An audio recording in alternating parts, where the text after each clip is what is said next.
Começa agora pela TV Novo Tempo mais um programa Evidências na busca de fatos que comprovem a veracidade histórica da Bíblia Sagrada. Hoje a nossa equipe veio até ao sítio arqueológico de Beit Shean, uma cidade mencionada na Bíblia, especialmente em relação à história de Saul e também à pregação de Jesus. Você ficou curioso? Então não sai daí porque Evidências está só começando.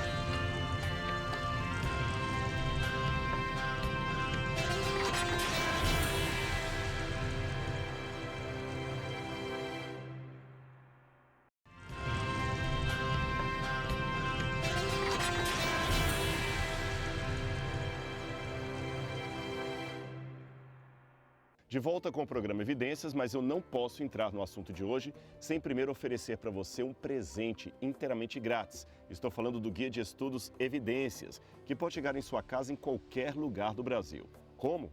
Basta ligar para a gente no horário comercial 0 operadora 12 21 27 3121 ou pelo site biblia.com.br. Você também pode deixar uma mensagem no WhatsApp que aparece na sua tela ou através do QR Code. A gente espera a sua mensagem e enviaremos o guia de estudos para você.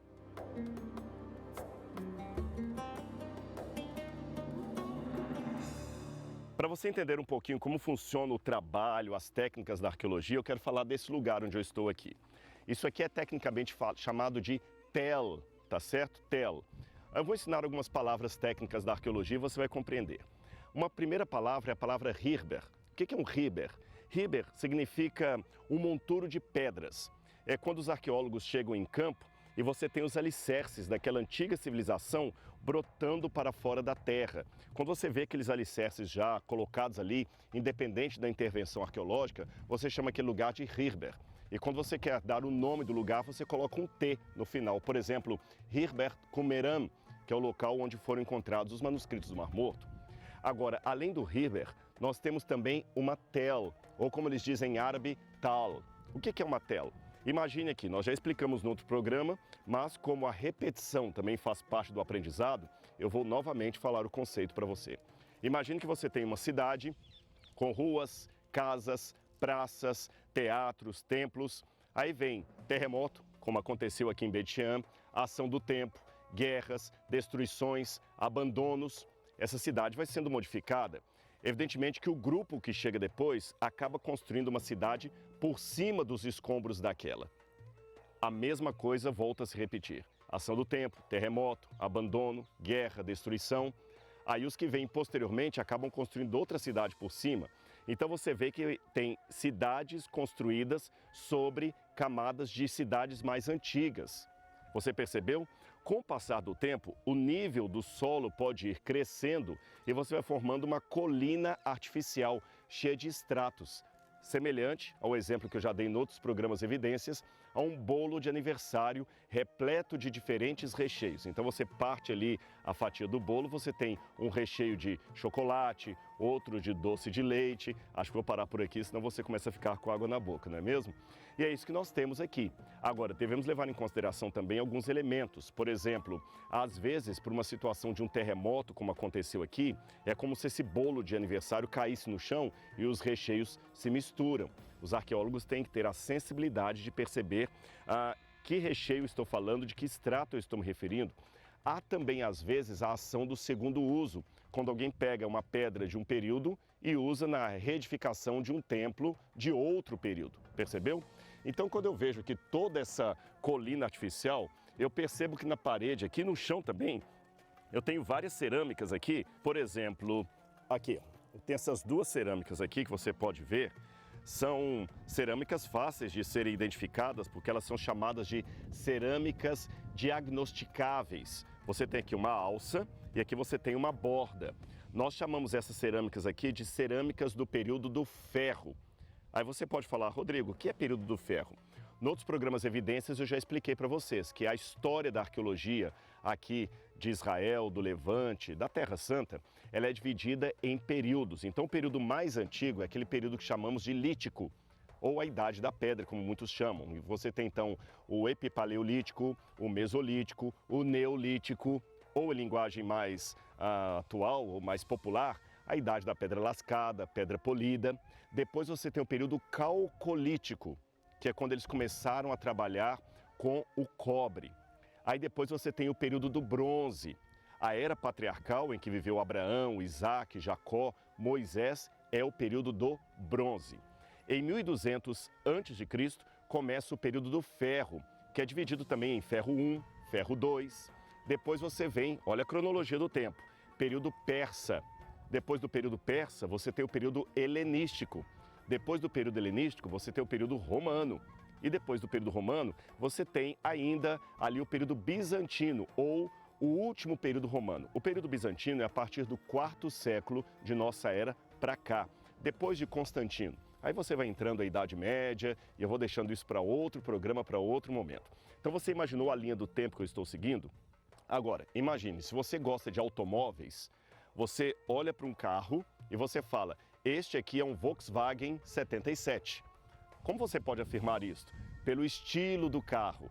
A mesma coisa nós fazemos com a cerâmica. Você sabe que esta borda aqui, esse tipo de borda, a gente analisa as linhas, o tipo de borda, o tipo da alça. Então, assim como você pode falar que aquele é um Volkswagen 1977, eu posso falar que isso aqui é uma cerâmica do período do ferro.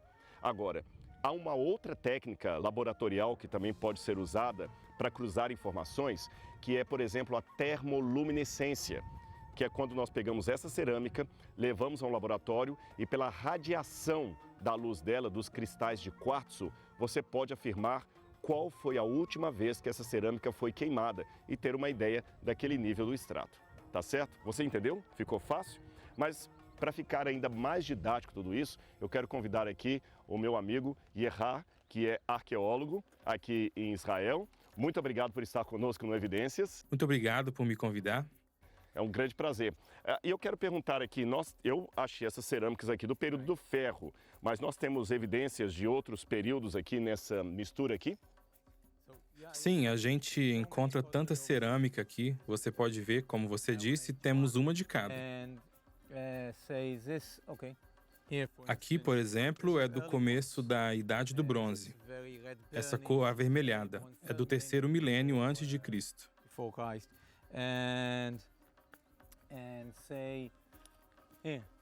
Aqui é do final da Idade do Ferro, um pouco antes da conquista assíria.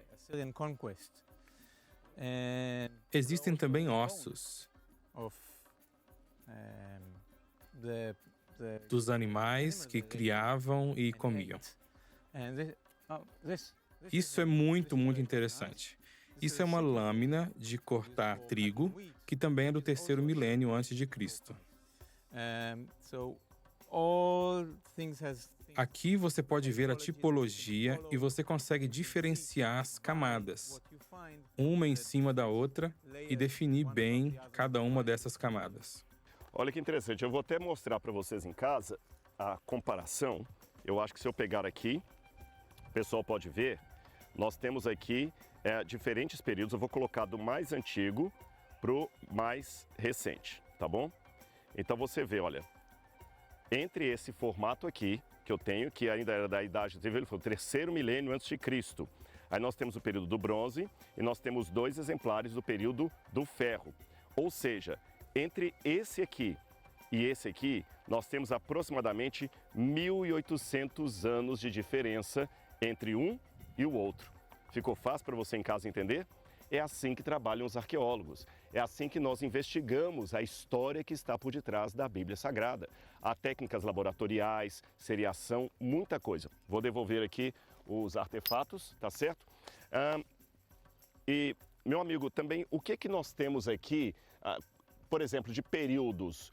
Quantos períodos nós temos aqui? Eu sei que está um pouco misturado por causa do terremoto, mas quantos períodos estão mais ou menos representados aqui nessa tela? Esse sítio de Bet Shean aqui é bem importante, com muitas escavações. Nós temos 20 camadas nessa parede, até lá em cima. 20 camadas de milênios antes de Cristo até na época dos muçulmanos. Vemos camada por camada se formando. Nós podemos ir lá em cima ver, aceita? Eu adoraria. Então, vamos com a gente?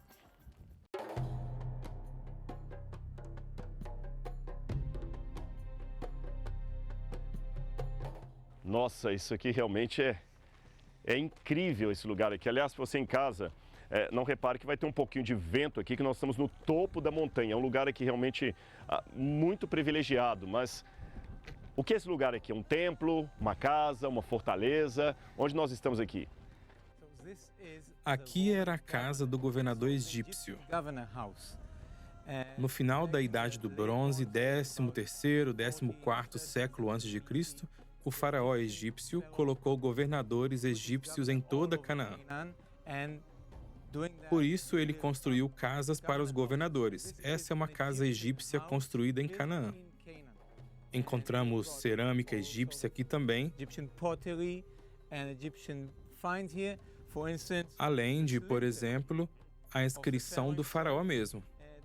E você consegue ler os escritos egípcios colocados aqui na casa do governador.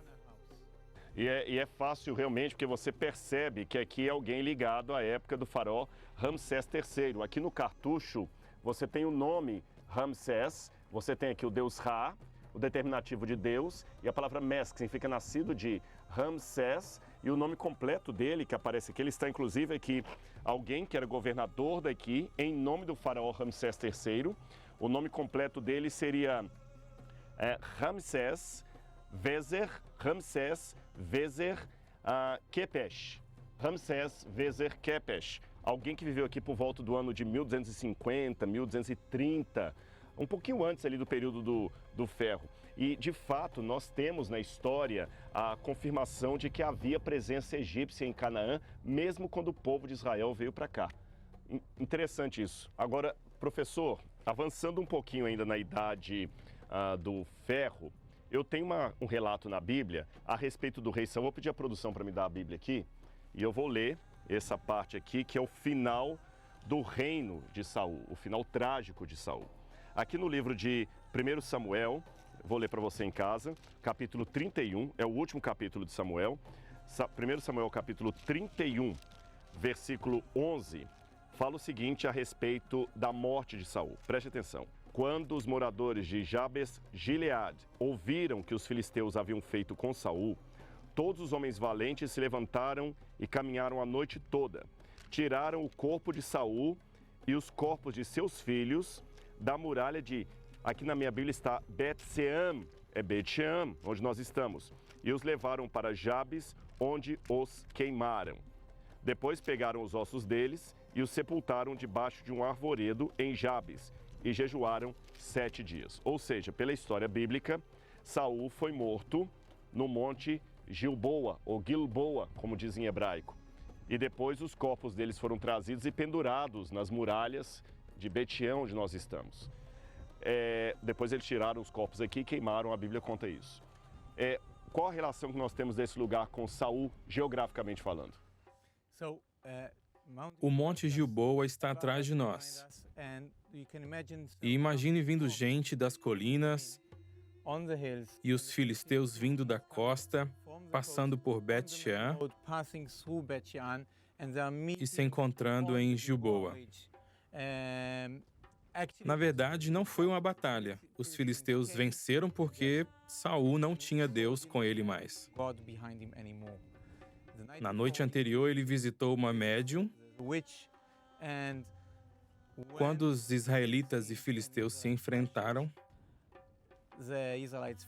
os israelitas fogem para o monte, já que os filisteus estavam vindo da planície.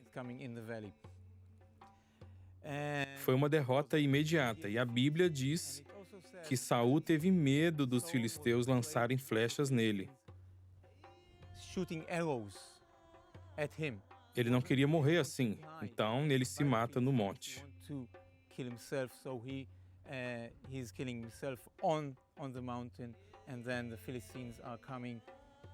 E depois os filisteus vêm e colocam o corpo aqui no muro de Bet-Shean. Eu tenho aqui um achado especial do Monte Gilboa. É uma ponta de flecha do tempo de Saul. Esse é exatamente o tipo de ponta de flecha que Saul estava com medo. Você pode ver que a pontinha está dobrada por ter batido em algo com força.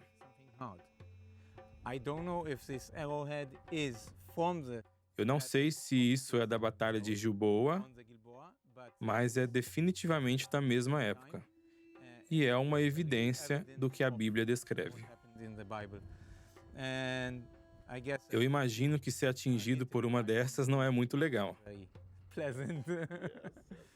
E esse tipo também de ponta de flecha, ele é importante para a arqueologia, porque assim como eu falei da cerâmica, as flechas, espadas, escudos, também são um indício de datação e localidade geográfica, ou seja, pelo formato da flecha, você pode dizer se ela é do período do bronze, se ela é do período do ferro, se ela é do período romano, se ela é helenística e também de qual povo ela seria. Agora, professor, a Bíblia não fala que Bet-Shean fosse uma cidade filisteia, mas a Bíblia fala que os filisteus estiveram por aqui. Você tem alguma evidência da presença de filisteus na região? As camadas não mostram ocupação filisteia, como a egípcia. Não tem construções filisteias aqui. Temos algumas cerâmicas feitas por filisteus, mas provavelmente tem a ver com o comércio. Pessoas indo e vindo, alguém comprando e tal. Mas eles não estavam presentes aqui. Eles vieram como parte da batalha e colocaram o corpo de Saul no muro. Mas eles não viveram aqui. E a respeito das muralhas da época de Saul, onde os seus corpos foram colocados, já encontraram alguma evidência dessas muralhas ou não? Existe um debate entre os estudiosos. Não foi encontrada essa muralha do tempo de Saul nas camadas. Duas opções. Uma é que não existe. A outra, alguns estudiosos imaginam que, por conta das construções posteriores, ela ruiu e sumiu e pode ter estado lá antes. Então, ainda é um debate entre os especialistas. E nós também devemos entender que houve terremotos aqui que dificultam o achado de algumas coisas. Só para você saber em casa, nós também fizemos um programa Evidências na cidade de Tel Larish e uma das paredes, das muralhas ali que muitos críticos diziam não existir, foi encontrada apenas agora, no ano retrasado. Professor, mas nós temos outros pontos para conhecer aqui, né? Vamos continuar o nosso passeio então? Vem com a gente.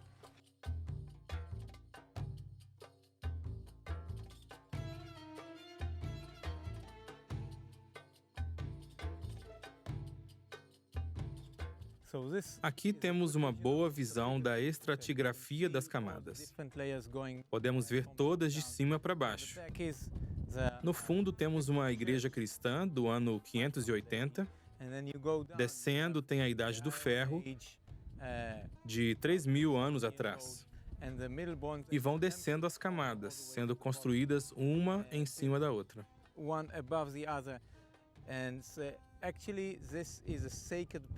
E essa é, na verdade, uma área sagrada aqui em Bet-Shean, uma vez que templos e igrejas foram construídos um em cima do outro, na mesma posição por milhares de anos.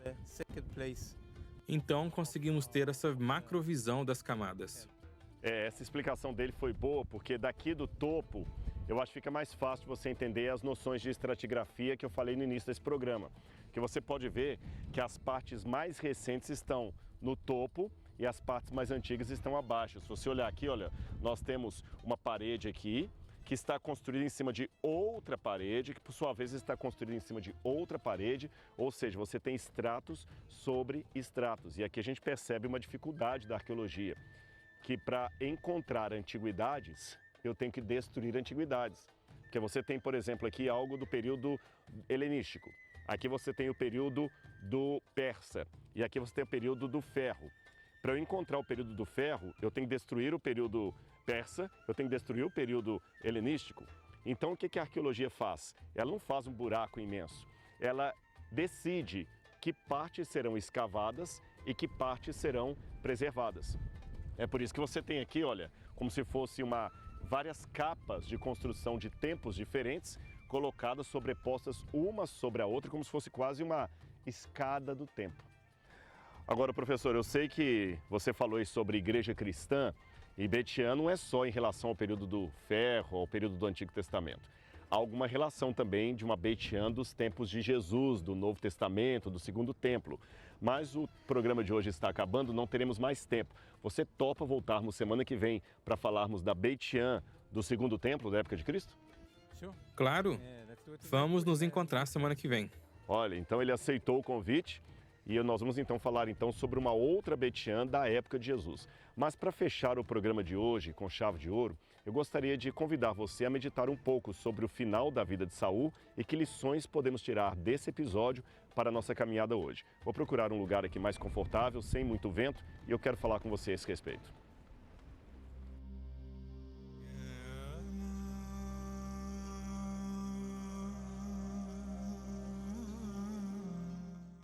Pessoal, para terminar então esta parte do programa que eu falei com vocês, fazendo uma reflexão sobre os últimos dias da vida de Saul, eu queria mostrar algo que a Ria diz que ele pessoalmente encontrou aqui e me mostrou e eu quero compartilhar com vocês. O que foi que você encontrou aqui no sítio arqueológico e qual a importância desse achado? Sim, alguns anos atrás eu estava escavando aqui e encontrei esse artefato fascinante. Eu gosto muito dele. Uau! Ashera. Ashera. Olha, pessoal, isso aqui é uma Ashera. Você só tem as pernas dela aqui, pelo que você pode ver. A parte de cima quebrou, perdeu-se. Mas eu posso dizer para vocês que essa Ashera, também do período do ferro, era a deusa mais adorada pelos israelitas e judeus na época de apostasia. Nas Bíblias em português, ela aparece com o nome de Azera. Ela é da família do deus Baal. Baal é mais conhecido. Então você tem Baal, você tem Ashera, que às vezes aparece como mãe de Baal, às vezes como amante de Baal. E na idolatria dos povos cananitas, muito antiga, desde a época das conquistas militares de Josué, esta divindade, com toda a família de Baal, era muito adorada na região. Até os filisteus, que eram inimigos de Israel, adoravam esta divindade. E ela tinha relação direta com a agricultura, porque eles acreditavam, por exemplo, que Baal morria todos os invernos e renascia nas primaveras. Então, o ciclo da agricultura estava ligado ao culto a Ashera. E houve muita mistura de adoração, muita mistura de crenças. Sincretismo, eu poderia dizer. Um sincretismo que foi condenado por vários profetas de Deus, como você pode ler largamente na Bíblia Sagrada. E a arqueologia tem mostrado que quando os profetas, como por exemplo Jeremias, anunciavam a desgraça que haveria de se abater sobre o povo por causa da apostasia, a arqueologia comprova que o povo realmente era idólatra e apóstata. Inclusive já encontraram aqui em Israel inscrições que traziam o desenho de 3 figuras, um homem e 2 mulheres, e acima estava escrito assim, para Yahweh, o nome do Deus sagrado dos judeus, e sua Ashera. Ou seja, houve um tempo em que os judeus chegaram a ter Ashera como sendo uma consorte, uma esposa do Deus de Israel. Já pensou? E por que isto? Bom, para responder a esta pergunta do porquê da idolatria, eu volto para os anos finais da história de Saul. Se você olhar, Israel era uma nação diferente de todas as outras em redor. Por quê? Em primeiro lugar, o Deus das outras nações era adorado em forma de imagens de escultura, amuletos como este, que as pessoas agarravam-se a eles e os conduziam, por exemplo, numa época de batalha, numa época de fome, numa época de seca, numa época de fartura. Se você estava feliz, você colocava a estátua da divindade e se prostrava diante dela, adorando-a. Se você estava com medo, você se agarrava com a estátua da divindade. Mas Israel não poderia ter imagens do seu Deus. Outra diferença, os outros povos eram politeístas, tinham deuses para todos os gostos. Isto facilitava uma religião customizada de acordo com o sabor de cada cliente. Se você gostava da natureza, você tinha um deus específico da natureza. Se você gostava das flores, um deus das flores. Se você gostava do vento, um Deus dos ventos. Se você gostava da chuva, um Deus das chuvas e dos trovões, dos raios, como era o caso do Deus Baal. Mas Israel só tinha um único Deus. E para piorar a história, todos os povos em redor tinham seus deuses casados. Eles tinham várias mulheres. Você vê, por exemplo, os gregos. Vamos falar dos gregos. Os gregos você tinha Zeus, que além de ter a sua esposa Hera, tinha várias amantes. Fora o fato de que ele descia do Olimpo e tinha relações sexuais com mulheres aqui. Eram, em outras palavras, um amante das mulheres. Agora, o Deus da Bíblia não. Ele era solteirão, não tinha esposa, não tinha filhos. Estava completamente ao oposto. Estava completamente o oposto da moda da época. Já pensou? Agora imagine então a tentação que era para o povo de Israel querer ser parecido com os outros povos, com os filisteus, com os midianitas. Por isso eles faziam estátuas de Áshera, aqui também entre eles. E por isso eles também queriam um rei. Outra diferença, porque todos os povos tinham reis, por que nós não podemos ter reis? Então Deus fala, tá bom, vocês querem um rei? Eu vou dar um rei para vocês. E o rei foi justamente Saul. É interessante que em hebraico o nome Saul ou Shaul significa aquele que foi requisitado, aquele que foi pedido numa prece. Shaul é a requisição de uma oração, o pedido de uma prece, aquele que é requisitado. E Saul era realmente tudo que o povo queria, um homem alto, bonito, forte, e que a princípio parecia até um bom sujeito, porque ele começou o seu reino com humildade, temor de Deus, mas infelizmente começou a negociar o chamado que Deus lhe havia dado. Se Saul houvesse sido fiel, certamente seria a sua tribo e a sua descendência que permaneceria no trono de Judá. Se Saul tivesse sido fiel, o Cristo seria descendente de Saul. Mas aqui Bet-Shean me mostra o problema da idolatria e o problema de um homem que começa bem, mas termina mal, porque solta da mão de Deus.